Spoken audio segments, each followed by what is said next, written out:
The Secrets of Star Wars is brought to you by the Star Quest Production Network and is made possible by our many generous patrons. If you'd like to support the podcast, please visit sqpn.com/give. You're listening to The Secrets of Star Wars, episode 58. Hello there. It's a power that Jedi have that lets them control people and make things float. Impressive. Every word in that sentence was wrong. Help me, Obi-Wan Kenobi. You're my only hope. This station is now the ultimate power in the universe. I find your lack of faith disturbing. It's against my programming to impersonate a deity. That's not how the Force works. Force is with me, and I am with the Force, and I fear nothing.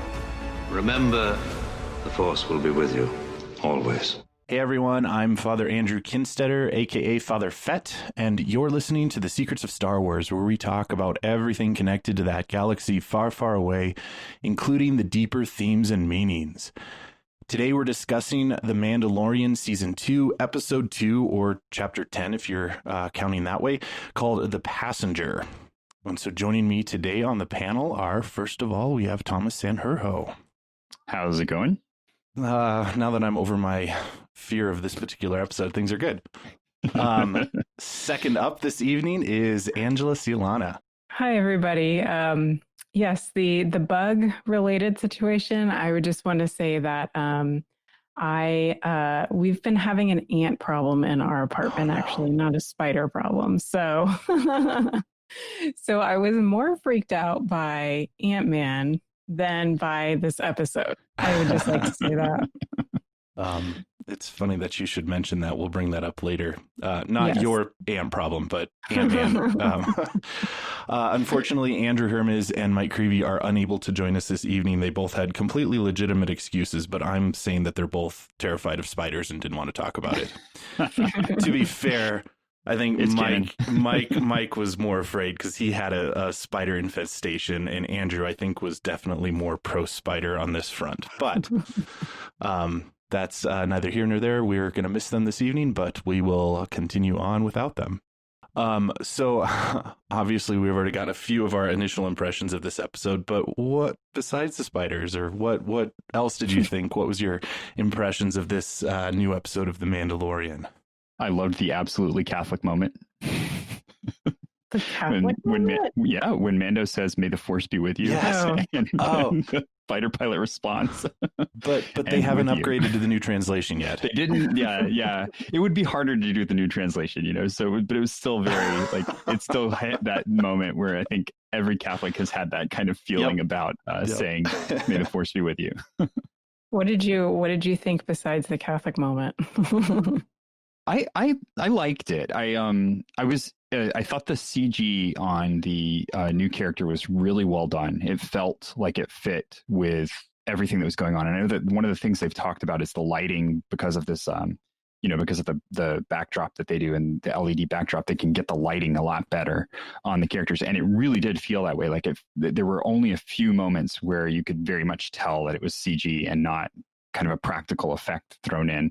Mm-hmm. And obviously, it is because it's too smooth to be a practical effect from the get-go. But I felt like it worked really well. The episode as a whole, there were a lot of moments where it was kind of up and down for me. And some stuff that was a little hard to track with. And I'm sure we'll get into that as we go through the recap. Mm-hmm. Mm-hmm. For me, I was entertained by this episode. There were several moments where I felt like it captured sort of the childlike wonder of Star Wars at certain moments. But I just think it was a really unique episode in how few human faces we actually saw in this episode. And it was just a lot of either acting in a mask or costume, and some amazing puppetry as well with the child. And I was just kind of blown away by that, and just how the direction must have been really interesting for this episode. So I'm not a fan of spiders, but I was able to kind of, jive with the whole horror feeling of this episode. And as I dug in a little deeper, I really appreciated the episode more. So, but we'll get into that. Yeah, I think I'm similar. I think my first response was ew. Like, I don't like spiders. Not that I have a irrational fear of them, but I've never been a fan of them when they show up in Harry Potter and Doctor Who and all these other sci-fi, Lord of the Rings. You know, they're they're kind of a standard creature monster that's thrown into some of these sci-fi genres. So I did not like the spiders at all. But you know, and of course, on a larger plot, it didn't really advance the plot a whole lot, which of course we're all excited to see Moff Gideon and the Darksaber and you know, all of that, sort of the other coverts, the other Mandalorians. You know, so I had to kind of rein in my expectations for that storyline and be happy with the little standalone story that this was, which totally fits the Mandalorian. You know, season 1 did that, and it's, yeah, it's, I could enjoy it for what it was. It's not one that I'm going to go back and rewatch a whole lot.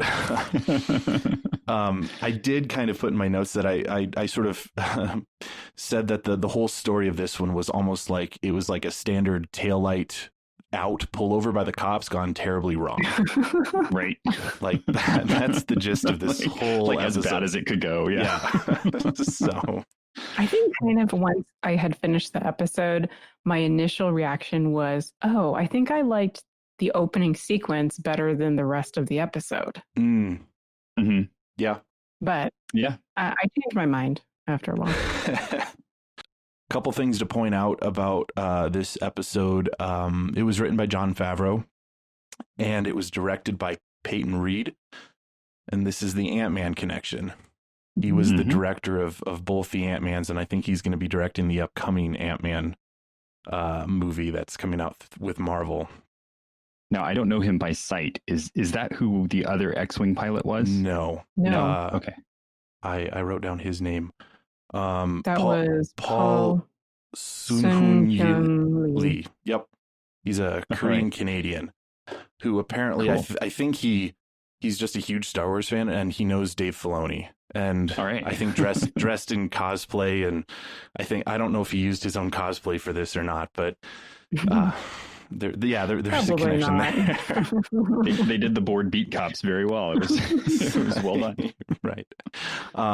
But it was also just kind of interesting that the director of Ant-Man, we have the ant, Dr. Mandible, I think is how at least Pelly calls him. I don't know if that's his name, but you know, he's in there. The spiders. And I read that he was in the background of season 1, episode 5. Yes. Where Mando is coming in to the cantina as well. So that's pretty neat.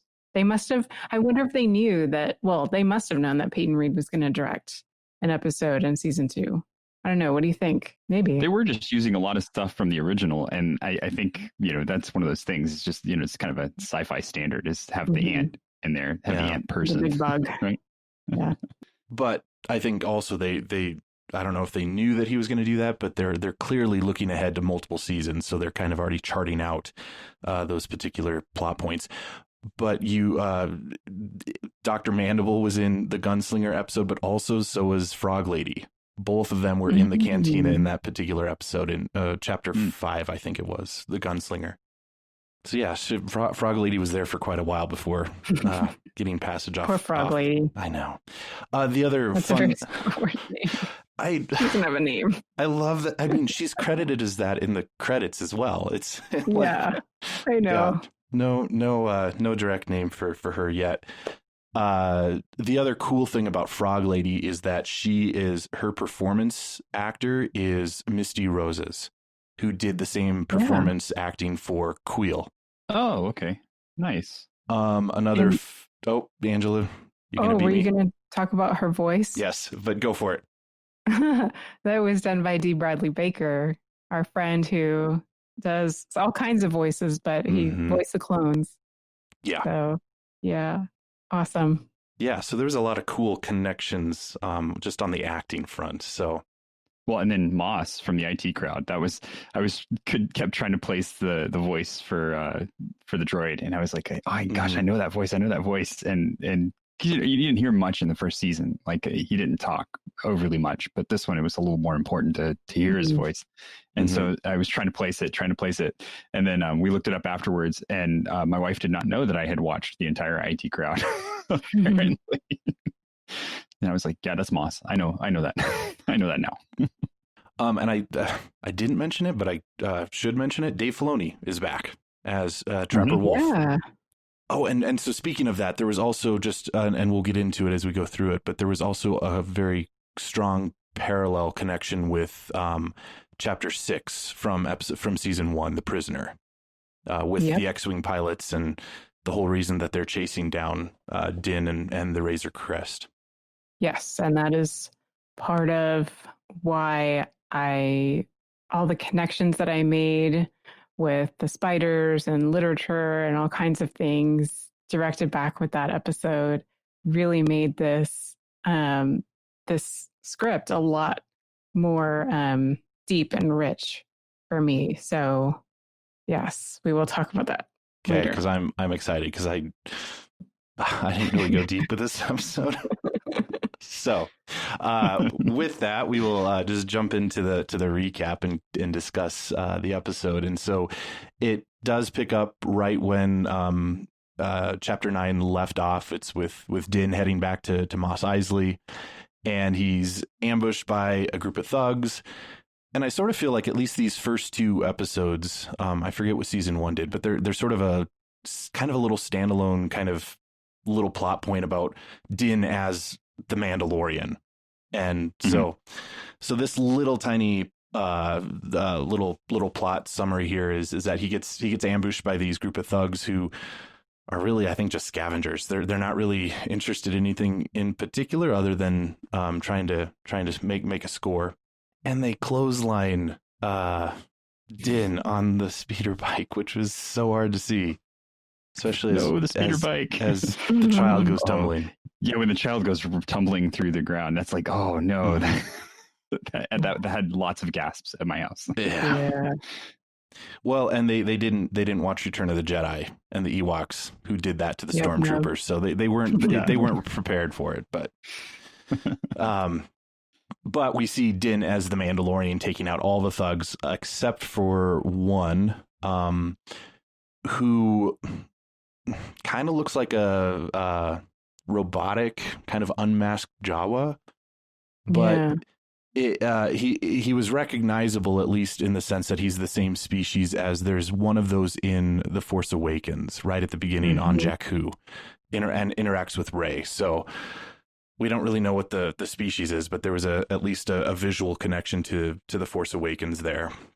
But this one particular scavenger manages to grab the child and knows that threatening the child is going to at least get Din to hopefully hand over some of his goods.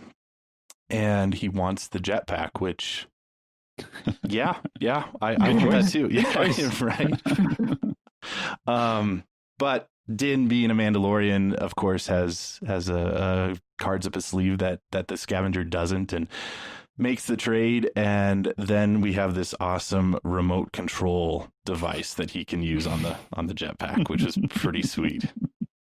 And then you just watch the little thing fly up in the air. Yep. I love watching the child's expressions throughout all of that, where he's like, yeah, you get him, Dad. You get him.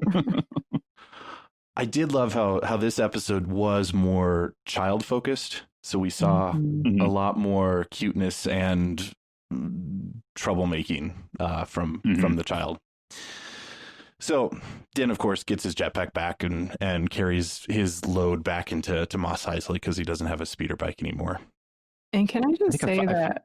Oh, sorry, but I was going to talk about the opening sequence. It not only sets up the problem of having no speeder, but it also kind of sets up this theme of being a protector. And in this opening scene, he ends up looking very capable, which makes, I think, the later problem seem even worse, because he's in over his head and things are not going according to plan, and he doesn't have a plan B ready. And so I think that sort of contrast was very intentional on the part of Jon Favreau writing this. Yeah, you definitely get a sense of he's got this. There's even if the Jawa had chosen to take anything else, he still would not have been put out by it. Like, he knew that he was completely in control of the situation. He just needed the knife away from the child.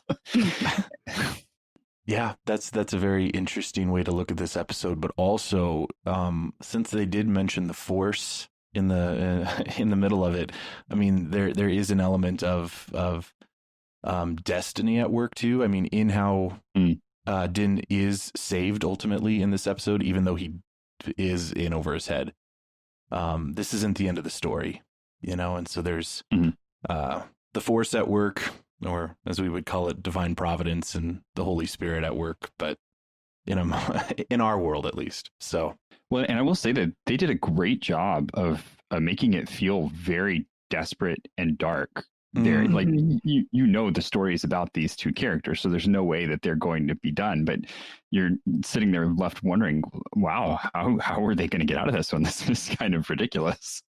Yeah. And so, yeah, when the kind of destiny moment comes in, it's expected, but at the same time, it was a surprise, and it was gratifying because of that.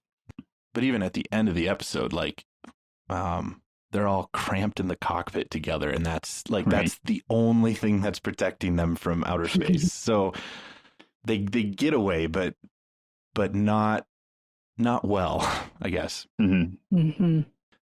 So Din does make it back to Mos Eisley, and of course they make the point, or the cameras make the point, that he's still carrying Boba Fett's armor, which is important.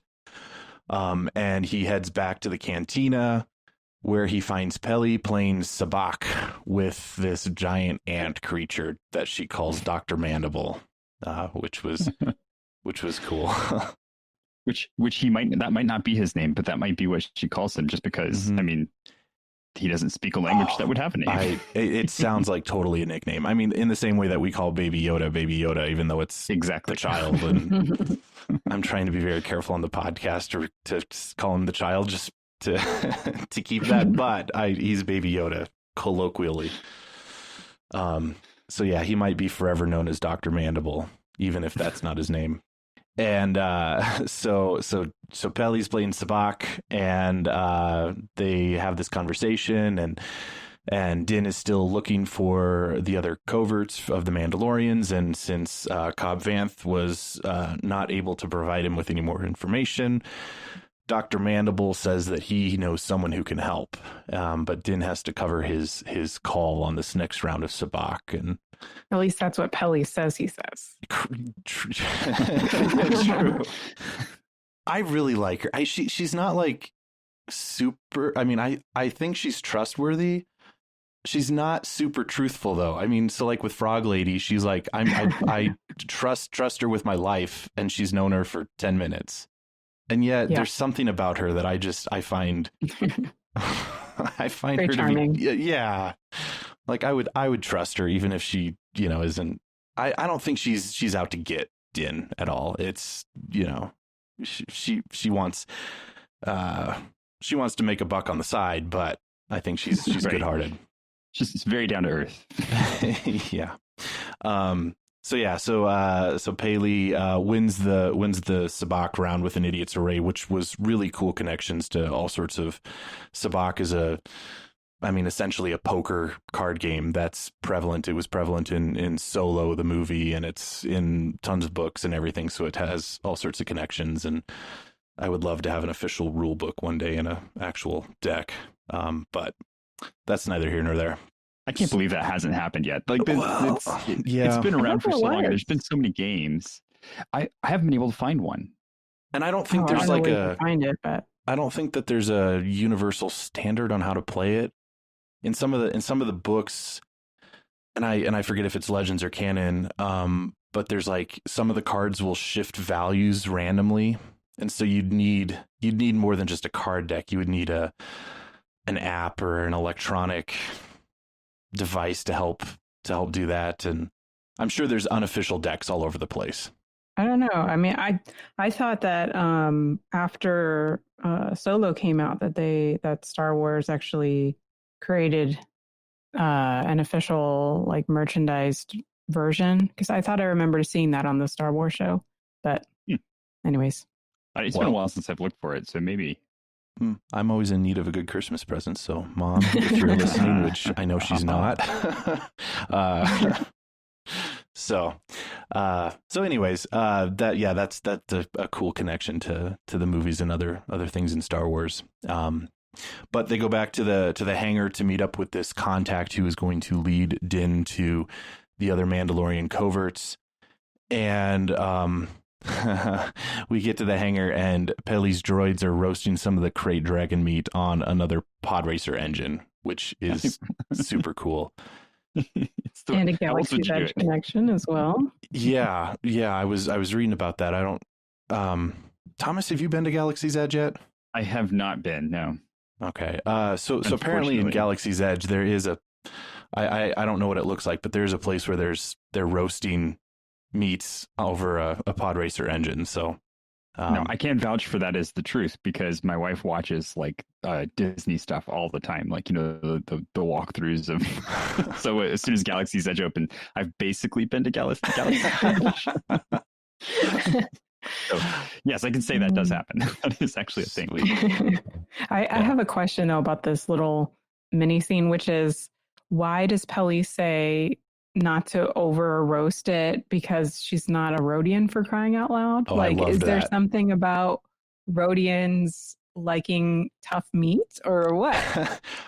It seems to me like it would be opposite too, because Rhodians are like a hunter race. You know, that's kind of their thing. So that's an interesting little cultural tidbit, I guess.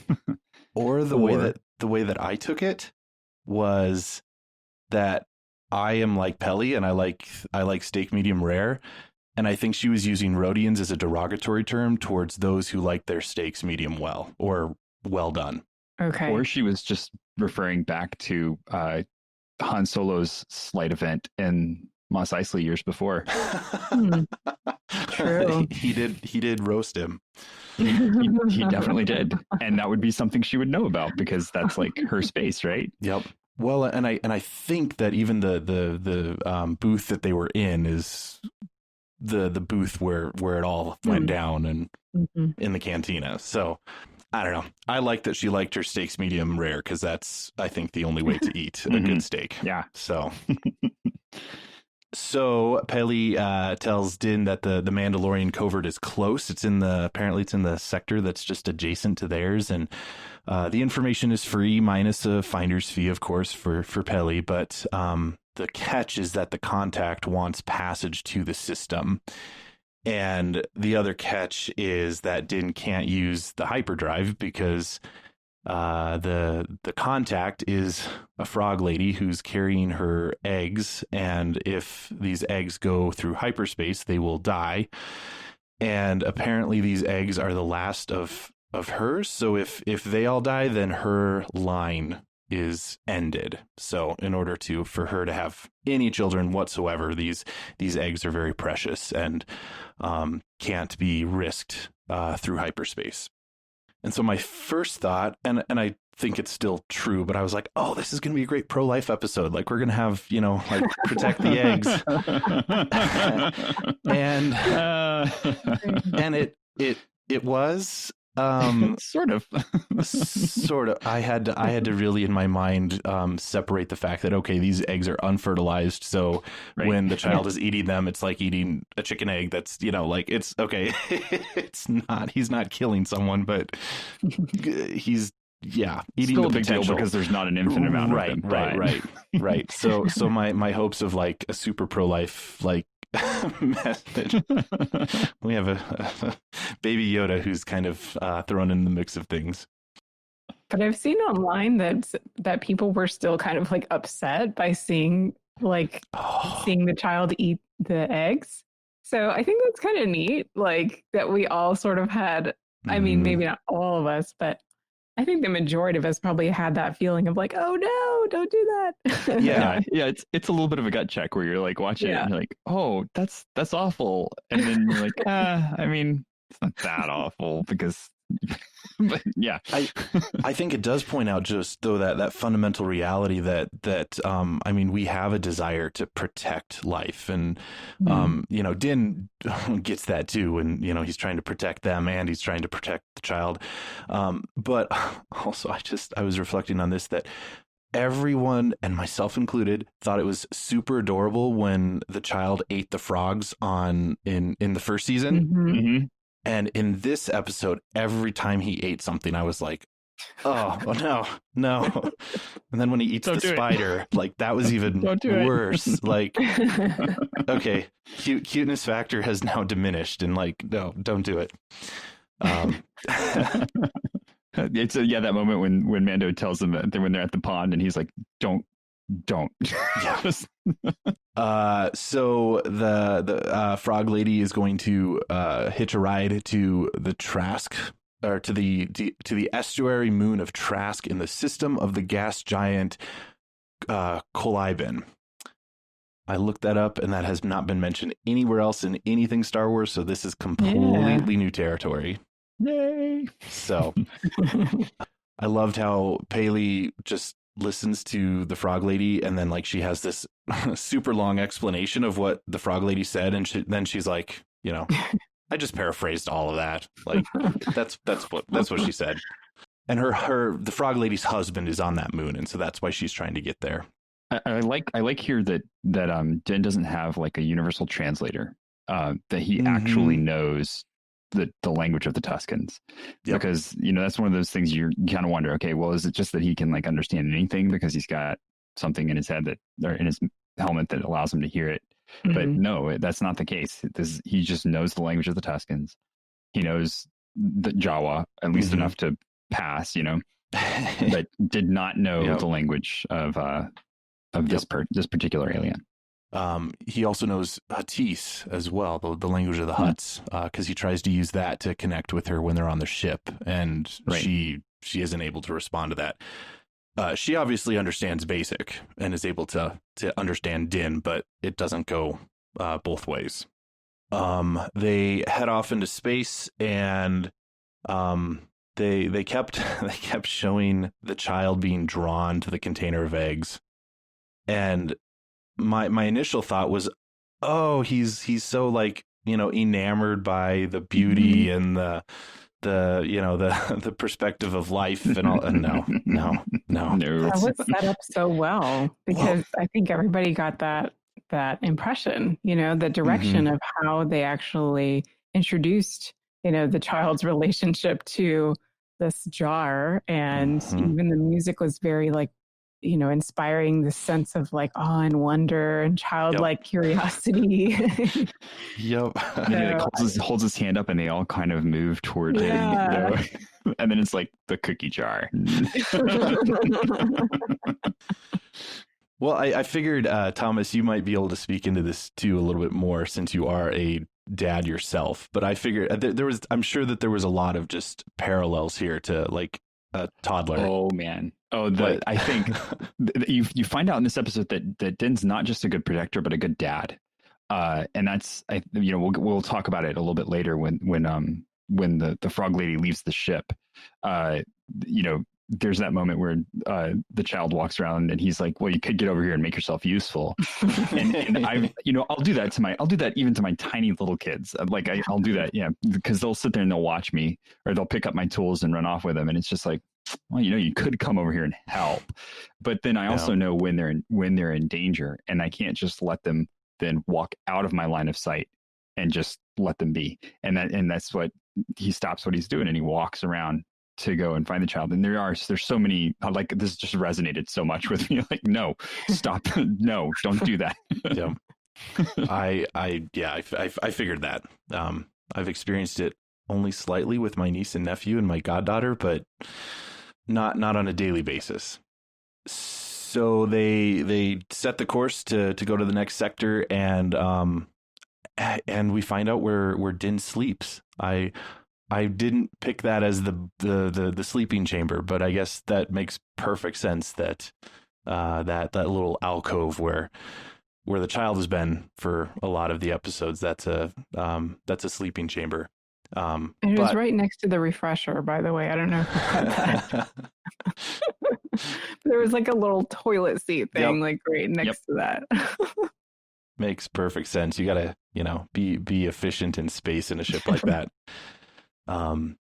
But before they do go off to sleep, we do have the first egg eating by the child, and Din has to stop him and tell him not to do that again, and tells him that it's nap time and they have to go to sleep. They are awoken to proximity alarms going off, and they are approached by two X-wings and who are out patrolling, and they notice that the Razor Crest is not transmitting a transponder. So I found this interesting, and I ended up going on Reddit to try to figure out what was going on, because my interpretation of this was, if a ship is transmitting a transponder, they're transmitting their ID and their name out to those who are patrolling. And so I was confused at how the X-Wings knew to call them the Razor Crest. And from what I understand and what people suggest is that the Razor Crest is like a type of ship. So it's a Razor Crest, not the Razor Crest.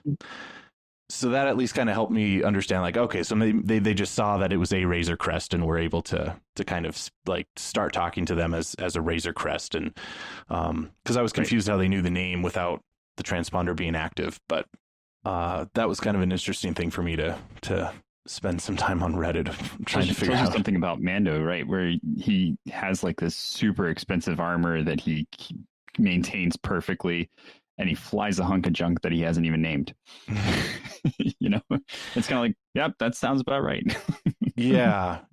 But he at least calls it the Razor Crest, but that's not really a name. That's just the name of the model it's like of the ship. Saying the F-150. Right.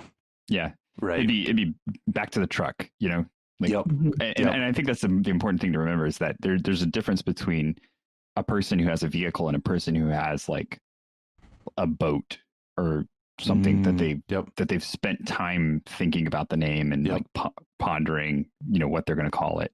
And so it's a different mentality. And there's still people that have boats that they have to register them, so they have to give it a name, but they would just refer to it as the boat and not as, some other grandiose thing. Mm-hmm. Yeah, which is kind of funny. I had a friend who named my Ford Escape Esther. So my vehicle is Esther, not my car, my Ford Escape. So okay, well that definitely kind of makes sense, and it does fit, I guess, Mando's just personality to like have this old piece of junk that he flies around in. I mean, my dad still has his 1977 Ford pickup that they take out on the ranch and drive around, and it works just fine. So the New Republic X-Wings are telling Din that he's supposed to be transmitting this transponder, and Din, they kind of go back and forth, and again, it felt like your tail lights out, like go get it fixed kind of conversation. And Din's like, yeah, okay, I'll keep that in mind. I'll get it fixed. And that's where we have the Catholic moment where Din says, "May the Force be with you." May the Force be with you. I think he was hoping that would be a saving grace. Okay, I'm going to speak these people's language and hopefully they'll get off my back. That is exactly how it came across, because he was responding like with a little hesitancy and like knew that he was probably on maybe not the right side of the legal side of things. And he's got several strikes against him. I think he knows that he's kind of on the outs with the rebels, because that's what we find out is eventually the problem that's bigger here. But he's also doing this sublight transport, which is shady at best, because why would you go sublight if you could just launch in hyperspace and get somewhere, right? It's suspicious. And then he's got this cargo that he's not really sure what's going on with her. He's just picked her up, like Frog Lady might be delivering somebody else's eggs, and this could be contraband. He's like, not going to get into it because, this is the contract, right? But that's, you never know what's going on there. Ultimately, it doesn't save him, though. the X-Wings ask him to transmit a ping to prove that he is not Imperial, and so Din tries to avoid doing that and says he can't get it to work. And when they threaten to take him to the nearby outpost, he manages to get the ping to work and turns it on, and it transmits, and we have the X-Wings going to a private channel to discuss about things, and then their S-foils open in attack position, and an intimidating moment. The writing's on the wall. Yeah. They then ask him if he was in the proximity of the New Republic correctional transport Bothan 5. And so this would have been chapter 6 from season 1, when they broke in and rescued, quote unquote, Quinn in that particular episode. And Din knows that he's been caught, so he runs. And that's where we visually get to see that it's Dave Filoni and Paul Sun-Hoon Lee, as well as Trapper Wolf and Captain Carson Teva. And they play the bored cops so well. We got a runner. It's like this totally bored. Oh boy, this is just another day at the So they try to escape, and Din goes to the surface of this particular ice world, which we have no idea which world it is. And the X-Wings chase the Razor Crest into the atmosphere. And there was a nice little nod to A New Hope. There was the Canyon Trench. The trench run, yeah. I saw that too. I was like, yes, it's the trench run. Yeah. I mean, even some of the dialogue was kind of some of the same, like, the tracking computer and everything as they're trying to chase the Razor Crest through the trench. But Din, being a fairly skilled Mandalorian, manages to evade capture and escapes by basically crash landing on the surface. Yeah, I was going to say, I think there's a good bit of that is him not caring about his ship. Like, just, it is just a vessel that gets him from one place to another. So as long as it's still intact, and you can kind of see that by the end, you're reminded that really all a spaceship is a booster that has some kind of livable space attached to it. Mm-hmm. Yeah, it was sad because Paley's droids had just completely given that ship an overhaul. Yeah. And then he just goes and almost tries to destroy it. So they kind of crash land on the surface, and the ice doesn't hold them, and so they crash through the ice into this large, cold cave. And it rips a hole in the side of the ship, so there's snow coming into the main hold, and of course, Frog Lady is very concerned about her eggs, and so Din goes down to look for them and manages to find them under a blanket, and that's exactly where Baby Yoda is, and eating more eggs. I love the sound it makes when he sticks it in. It's like a suction cup. It's so great. And he's always looking at the camera. So we're he's looking at us when he pops one in his mouth. It's like, oh no. Yeah. You're so cute, but stop that. Yeah. The puppeteering and the sound effects are just right on point. So Din recognizes that they are in quite a bit of a tough spot at the moment. The main power is offline, and there's this gaping hole in the side of the Razor Crest. And so he decides that they're going to wait until morning to assess their situation because night is approaching. And Frog Lady is not wanting this at all. She's very desperate and wants Din to get out and fix the ship and continue on their mission. Hopefully so that the eggs are still protected. And of course, Din doesn't know this. And so Din and the child try to settle down to sleep. And Frog Lady she notices the head of Zero, who was the droid from chapter 6. That was part of the heist, the rescue operation in chapter 6 that ultimately Din he shot and disabled, and so the parts of the droid was still there on the Razor Crest. But Frog Lady notices that and apparently has a bit of skill with robotics, and is able to get Zero, at least his vocal processors, working again, and is able to use Zero to act as a translator for her. And she wakes up Din and through Zero tells him of the importance of the mission to bring her eggs to her husband, and gets Din to get up and not wait till morning by appealing to his honor, honoring his word as part of his code, the Mandalorian code. And so that's what gets Din to get up and to go outside and to try to start to fix the ship instead of waiting until morning.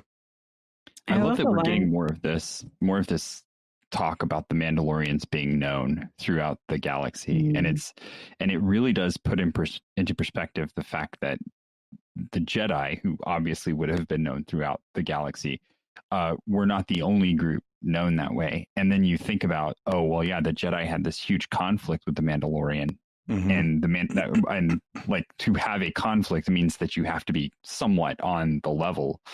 And to think of like a non-Jedi being at the level of participation to be able to fight with a Jedi is really impressive. And then, of course the galaxy would know about a force that powerful and that interesting, and kind of what they stand for, as much as they know what the Jedi stand for, at least in this mythological sort of sense. Yeah. To go off of that, the line that I really appreciated was that she said, I guess those are just stories for children. And again, with the direction, because you see the camera is on Mando, he looks to the child looks back at him, he looks back at the child looks back at him. He's like, oh, okay, like, children, yes, okay, you hit me where it hurts. And but I also, we talk about these themes too, like I couldn't help but think about how that kind of relates to Christians too, like what Christians are quote unquote supposed to be versus how we actually live, right. And like, is that just fairy tales, for kids? Like, oh yeah, the Christians are, or this is how we're brought up that we're supposed to act. But in reality, do we really act that way?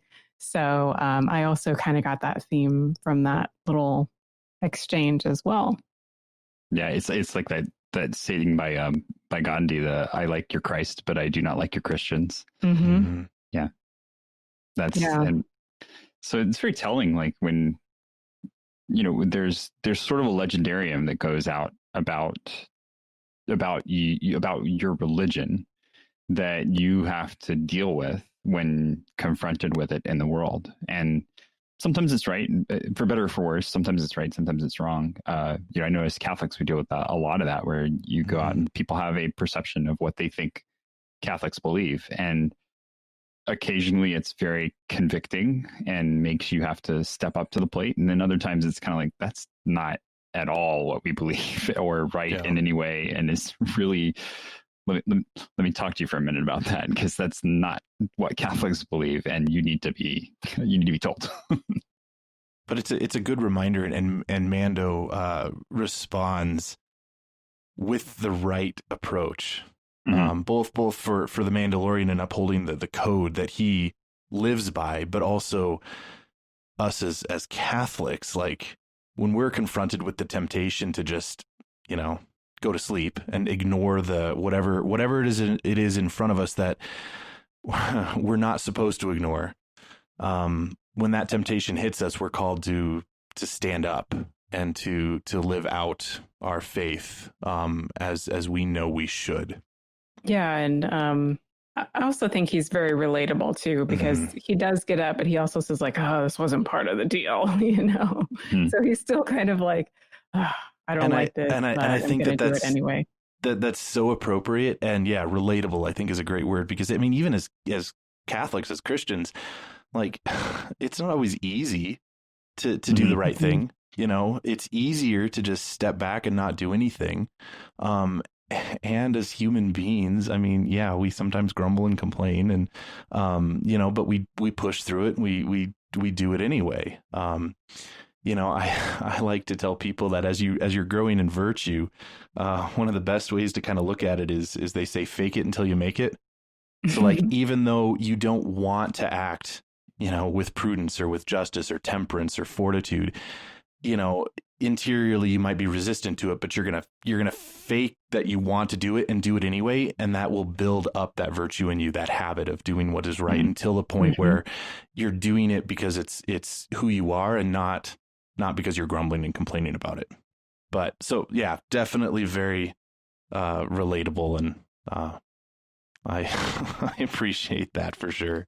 So he does get up and goes to start to fix the ship. And that is kind of the part where we were talking about earlier, where the child kind of shows up and there's something wrong. And Mando senses that and goes to follow the child, who points out that Frog Lady has gone off deeper into this ice cave. And they follow the tracks, and Frog Lady is in a hot spring, which was I was not expecting that, but she's in there, and she's got all her eggs in this hot spring with her, and she's there because it's warm. Which I just have to point out, like, I thought it was hilarious when he hands her a blanket, and I'm like, if she's an amphibian and she's cold-blooded, that's not going to do her any good at all. Yep. Din, of course, is very much against her being in the hot springs because he can't protect her, and so they need to get back to the ship, and so they start to collect all the eggs and put them back in the container, and Din has to tell the child no. The child reaches for one. No. Don't stop that.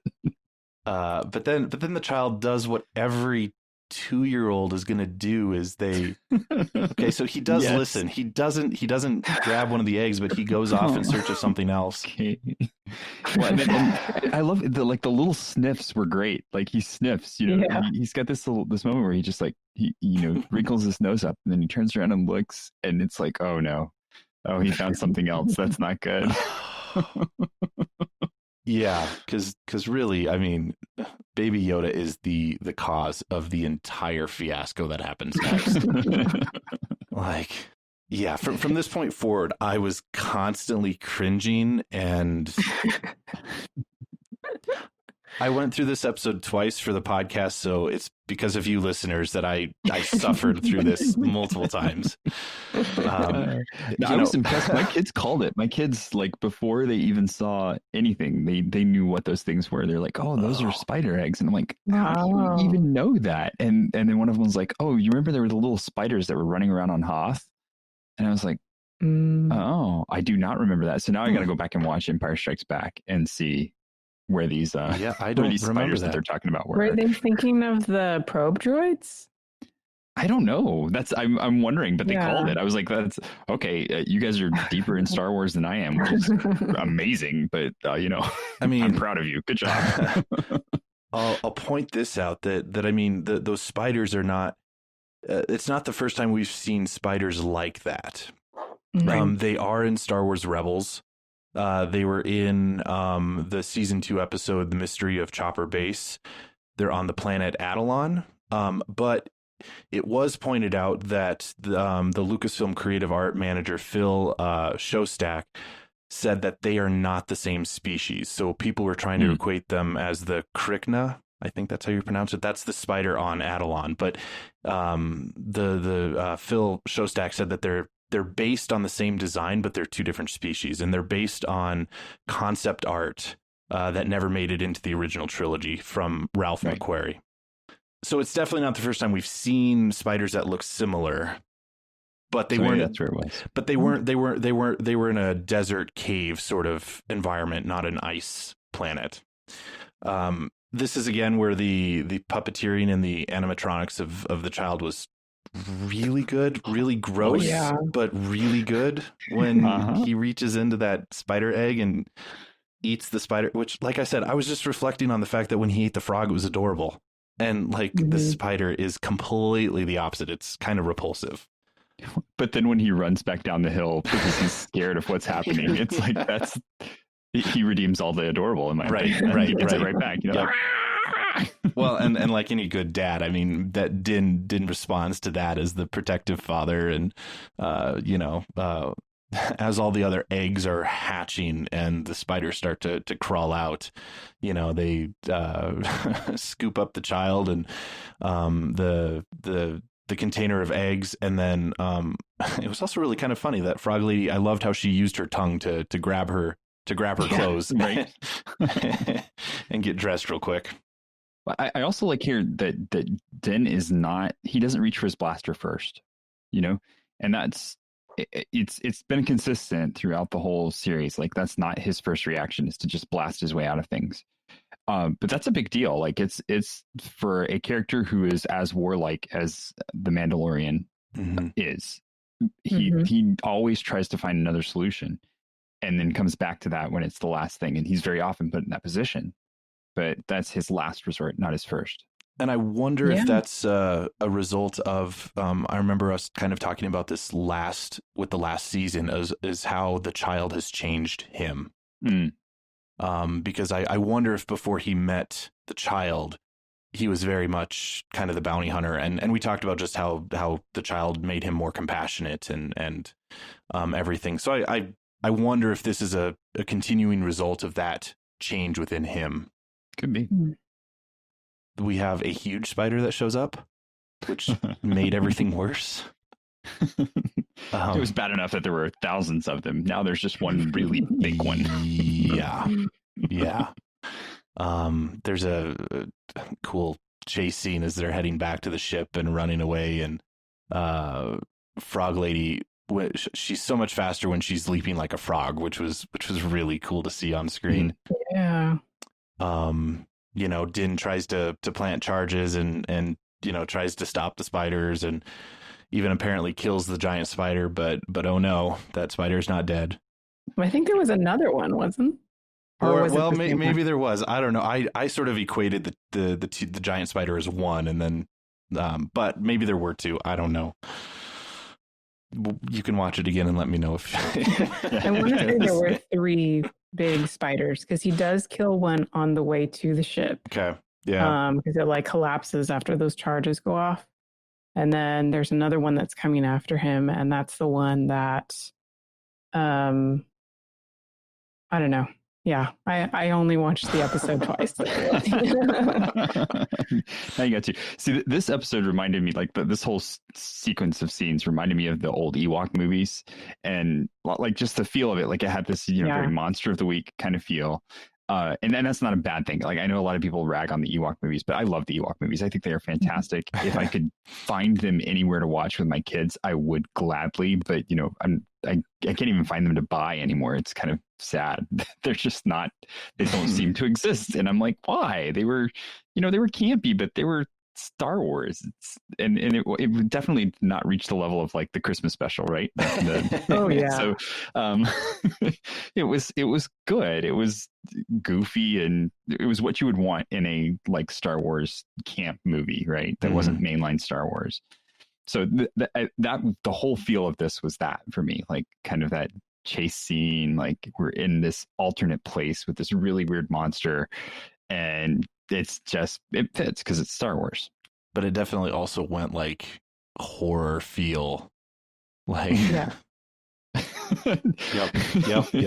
The spiders, man. The spiders are good for skin crawling. Yeah.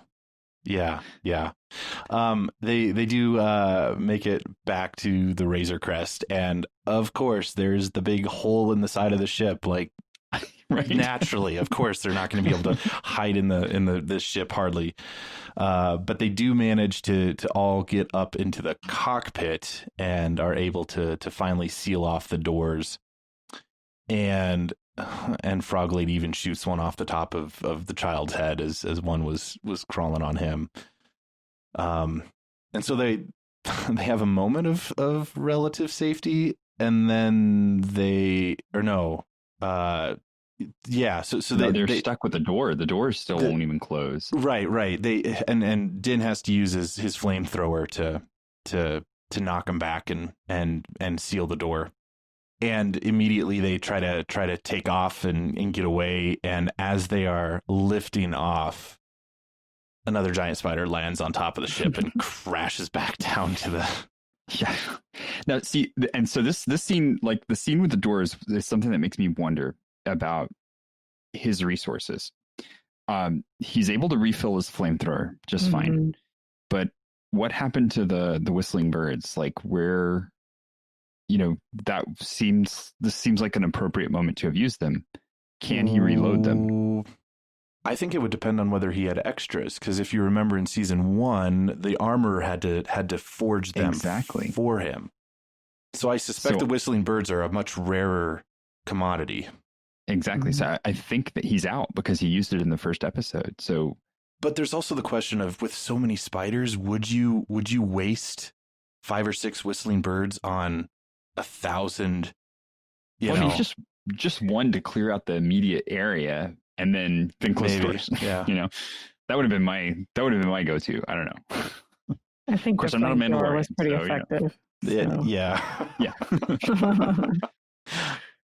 I shouldn't be doing the recap of this. Oh my gosh. I mean, I wrote it down, but I just literally in my notes, I put cringe and I put large, gross teeth and suckers. Because as the giant spider lands on the cockpit, that's all you see, and it's yeah. Thankfully, it's at that point that the X-wing pilots come in and save the day, and they shoot and kill every single spider in that particular clearing in that cave, which was so good. I mean, I love when they go out there, both just kind of it's like that, like they look like cowboys, like sitting on their horses that just came in and started shooting all the dingoes to keep them away from the mom with her baby, But I was impressed at how accurate they were, because those spiders are not big, and they're firing from, I mean, a bit of a distance, and they're hitting every single one. Yeah. So kudos to their training. So Captain Carson tells Din, after every spider is destroyed, thankfully, just to point out, I'm the type who, if I kill a spider, I will go throw it in a trash can in a different room that I'm in, just because. Just it down the toilet. If I'm going to be completely transparent and honest with you guys, that's how I deal with spiders.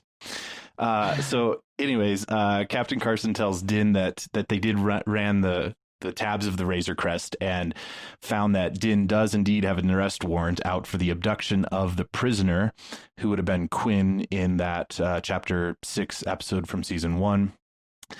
However, they also recognize that he apprehended 3 priority culprits from the wanted register. This would be Mayfield, Shion, and Berg. And that he put his own life in harm's way to try to protect Lieutenant Davin, who was in that episode as well. And because of that, they decide not to arrest him. So they just tell him to fix his transponder so they don't vape him the next time that they see him when they're out on patrol. And then they leave without helping him fix his ship at all. And that was to me, that was such a great representation of justice, because he's kind of like, hey, you want to help me fix the ship? And they're like, they just give him kind of this skank eye, no, why would we do that?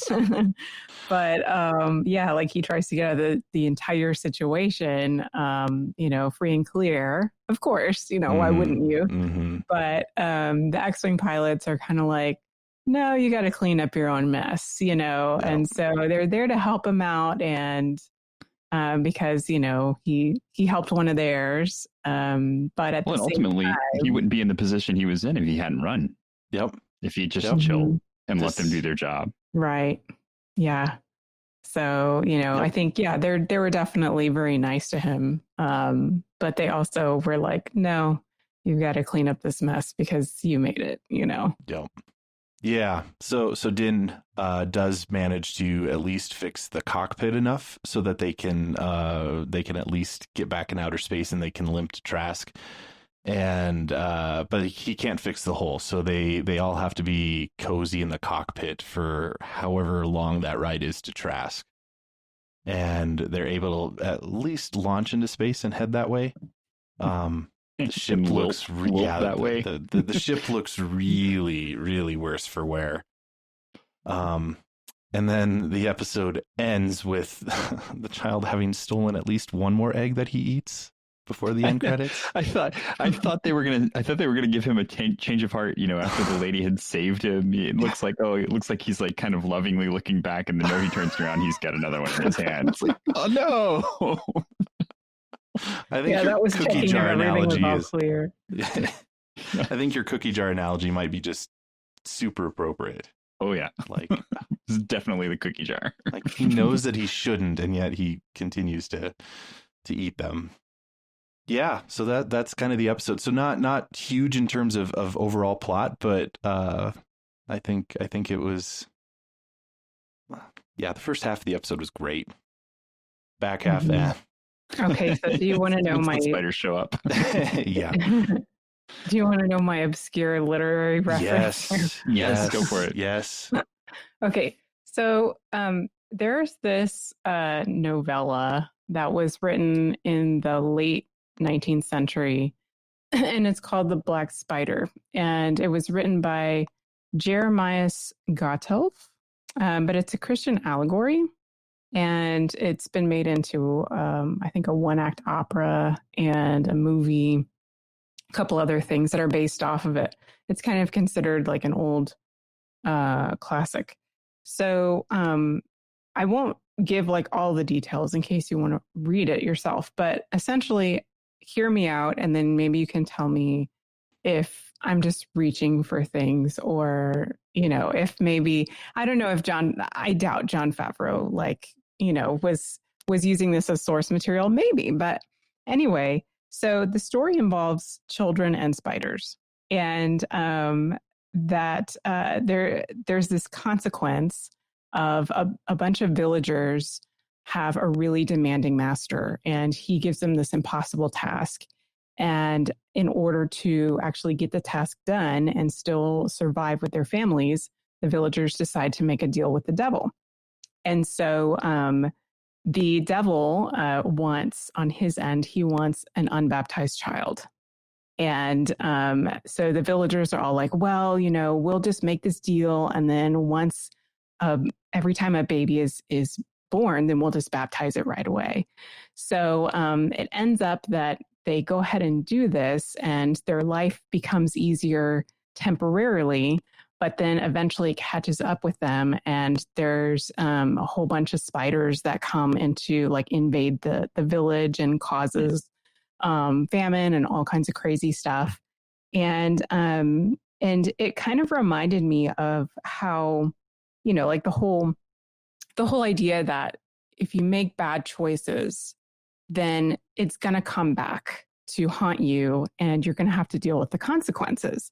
So, we got all of these callbacks to that episode, The Prisoner, from season 1, where Din Djarin is in a rough spot with the, Bounty Hunters Guild, and that was his livelihood for so long. And, now he's in this pickle. And so he's going to these old, colleagues of his that are sort of shady, and they have this weird deal going on, and he helps them do this illegal thing that ends up kind of backfiring, and all these bad things happen, right? He ends up getting away at the end, but it still kind of comes back to haunt him in this episode, right? Right. So I was sort of thinking about that, and even the funny thing being that in The Prisoner, we have one of the crew members was a Deveronian who looks like a devil. Mm-hmm. And so in the allegory, the devil goes after the children, and later there's this demonic evil that has all these little spiders, but then there's this big spider, and the big spider is sort of like the embodiment of evil and everything. And so people are able to sort of over the generations plug up a hole and trap the spider.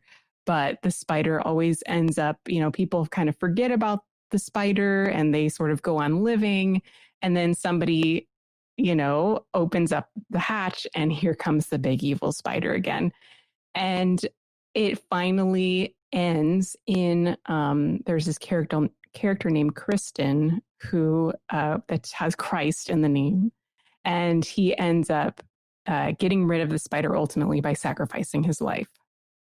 So, I kind of thought about that in terms of the whole point of the story, of course, is, like I said, things come back to haunt you, but also that if we allow evil to sort of live in our hearts and we don't address it, then, it will come back up again, and kind of like what you were saying, Father, about virtue, like it goes that way as well. Like you've got to foster the virtue. And you can't just sort of expect to live a good life, quote unquote, and then everything's going to be fine. You have to be, you have to really make that self-sacrifice, in order to make sure that evil does not, grow in your life. And so ultimately, I think that, it deals with the future generations as well.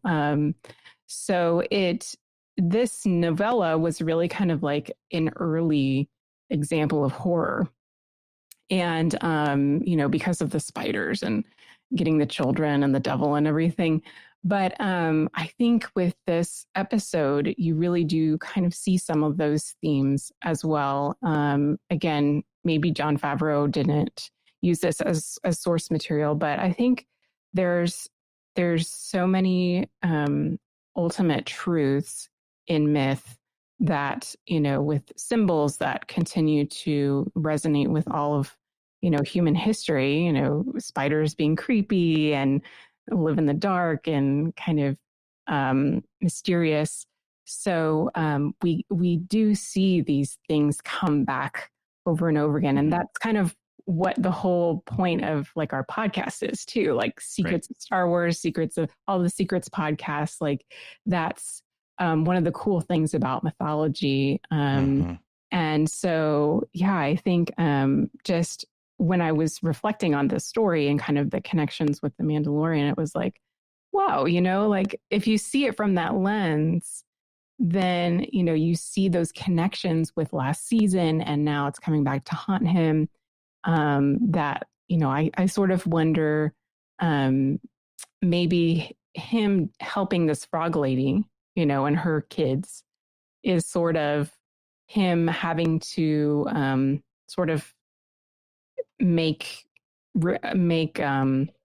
Father, what's the word that I'm not thinking of? Amends or restitution. Restitution. For his previous crimes. Penance. Yeah. Mm-hmm. It's also interesting that it's like it's the child's innocent but still greedy nature that causes the problems here too, right? Where he keeps trying to eat the frog eggs, and when in that critical moment, Den tells him, no, not that one. He walks off and finds something else that then causes more of a problem, right? And it's kind of because there's a lack of instruction there, not just don't eat that thing, but like what else should he be doing? There's no clear, here's how you solve that problem. You need to do this, or you need to, if you want to eat one of those, eat this instead, or something to teach him. And so that's something I think the Mandalorian's going to have to kind of grow into, is that not only is he responsible for the life of the child, but also for the actions that the child is committing. Mm-hmm. I think you've got a couple different storylines going. You've got the storyline of Din growing as a father to the child, and that whole realm of things.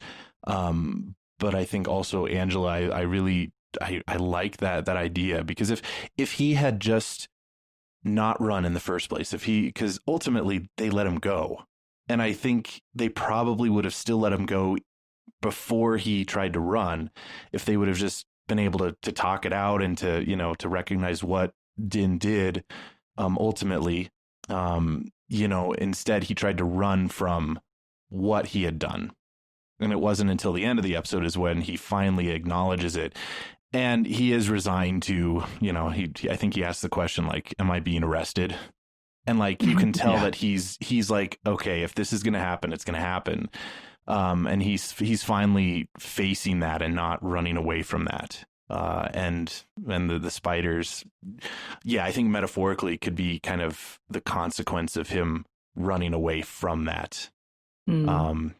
You know, and that's one of the things, just even in the Christian life. I mean, some people try to look at, like, you know, the God of the Old Testament is like the punishing, wrathful God, you know, and the God of the New Testament is the God of love and mercy. And it's the same God. But often what people confuse is the consequence of sin as punishment from God.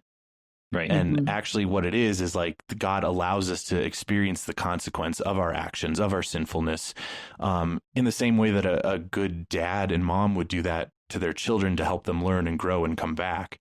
It doesn't mean that God is vengeful or punishing, but we have to experience the consequence of sin in order to cause us to repent and come back. And so Din, at least, he's kind of forced into acknowledging what he's done, but he does do that, and at least on a loosely symbolic level, there's definitely a connection there, and that, I think that's very insightful to point out. So thanks for drawing that out, Angela. Sure. Any other insightful, non-insightful thoughts from either of you? I still just love the fact that by the end of this, you realize that, you know, the spaceship is literally just an engine that has like something attached to it, you know, and that's the Razor Crest is definitely just that, you know, it's an engine that has something attached to it. It manages to get them back into space and on their way. It does kind of hurt my heart, though, because, like, I think as a guy, like, I love the ships of Star Wars, and so to see the Razor Crest in that kind of state, it's just like, oh no. But his armor is always so shiny. Yeah, well, yeah, I actually, that was one of the things that I noticed when he fights the thugs at the beginning of the episode. He's still got the green venom slime on his helmet, but by the time that he gets into the cantina, he's all cleaned up. Yeah, he I don't know if there's self-cleaning feature on that helmet, but he was looking all shiny again. So, which is, the armor is so cool. I think that's it from us, listeners. What did you think of this particular episode of The Mandalorian? And definitely let us know. And you can do so by emailing us at starwars@sqpn.com, or you can comment on our Facebook page at facebook.com/StarQuestMedia, or you can tweet at us, and we're on Twitter at SQPN. And this week, we'd like to take a moment to thank our patrons who make it possible to create The Secrets of Star Wars, including Laura R., Donna C., Pat D., Laura M., and John.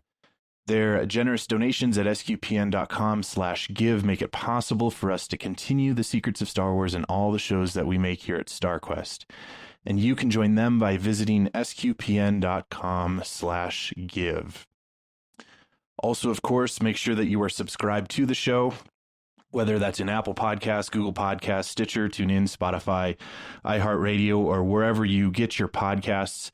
You can also subscribe on our SQPN YouTube channel. Just be sure to click the bell to receive notifications, and definitely be sure to share the podcast on your favorite social media to help us spread the word and to share this podcast with all the Star Wars fans out there who would really like to listen and to learn more and to join in the conversation as we continue to talk about The Mandalorian and all things as it relates to us and our Catholic faith.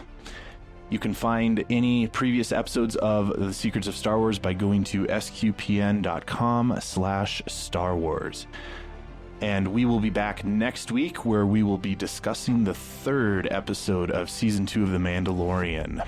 So until then, Thomas Sanjurjo, thank you for joining me and sharing the secrets of Star Wars. It was great to be here. And Angela Ciolana, thanks for joining us this evening as well. It was a pleasure. I wish everyone sweet dreams tonight, and bring your flamethrowers.